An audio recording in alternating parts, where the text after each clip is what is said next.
So guys, over the next couple of minutes, I want to explain to you why potentially your strength and conditioning sessions aren't allowing you to go faster, you don't feel like you're seeing the benefits of your training, it's not correlating with your ability to go further, to go longer. Fundamentally, guys, you're just focusing on your static strength. Okay, you've seen, you've read, you've observed that there are certain exercises you just need to be relatively stronger in. Working on your squat, your deadlifts, your hip thrusts, your pull-up strength. These compound movements you need to be working on. And fair play, yes, they are pound for pound some of the best exercises you can be working on. Split squats, single leg RDLs, like box step ups, like these, again, these single leg variations, yes, these need to be something that you're working on a weekly basis.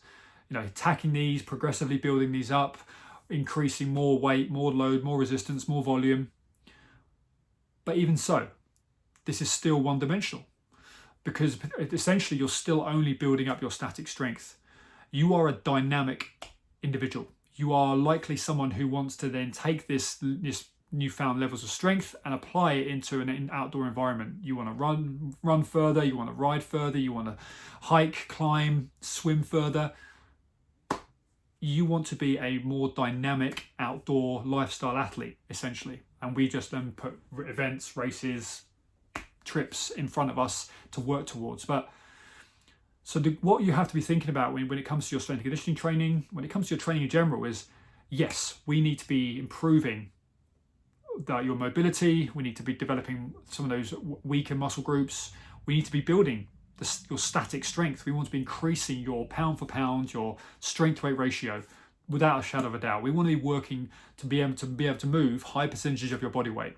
If you weigh 60, 70 kilo, down the line, we want you to be able to move 75% of that, 100% of that, quite comfortably. Squat it, deadlift it, hip thrust it, pull your own body weight off the ground.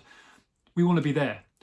But you've got to be adding in these athletic qualities. You've got to be training your strength in dynamic environments.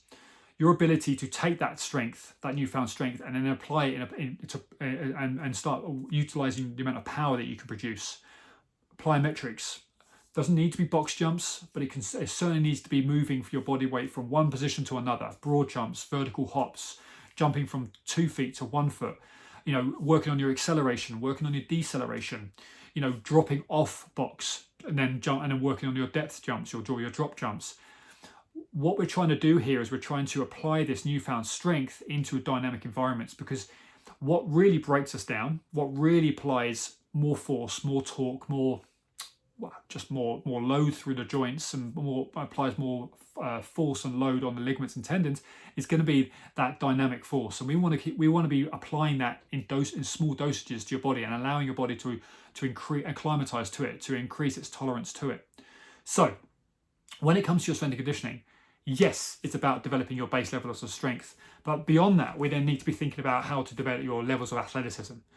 We want you to then be able to apply that new level of strength in a single leg environment, single arm environment. We want to be able to then transfer that strength from lower body to upper body. So we want to have movements that are then forcing you to kind of engage your full body strength through dynamic ranges of motion. Kettlebell swings, like ground to overhead dumbbell work. The reason we're doing that is because we're forcing you to utilize kneeling single arm overhead press, where you're kind of in a static lunge position but pressing overhead. You're starting to force the body to work across multiple planes of motion. Bringing in contrast training, lift heavy, jump, or some form of plyometric exercise that's going to force you to kind of stabilize whilst under fatigue, whilst your legs, you've got high levels of fatigue in your major muscle groups. But we're just starting to really test your athleticism. How do you land? Are you landing with control? Are you landing with good levels of confidence and competency?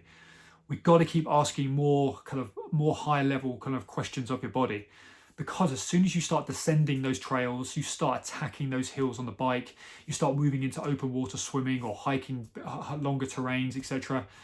It's your body's capability to deal with high levels of stress, high levels of force, torque, twisting, turning. That's what's going to mess with you and break you down the quickest. So just working on your static strength is not going to be enough. We work with people who come on program who are in pain, struggling, but can lift 2 times body weight, 200 kilo, obscene amounts of strength, However, they're still in pain because as soon as you put them into these isolated, dynamic environments, they don't have any control. They don't have any confidence in themselves. They lack this ability to stabilize and control themselves. This is what we've got to be focusing on, because this is actually the small stuff that makes the bigger stuff easier. So it's not just about getting stronger. You've got to be thinking into those finer details as well. And what you want is a program that integrates all of it and asks you these more challenging questions, because essentially we're just trying to meet the demands of the sports activities that you want to do.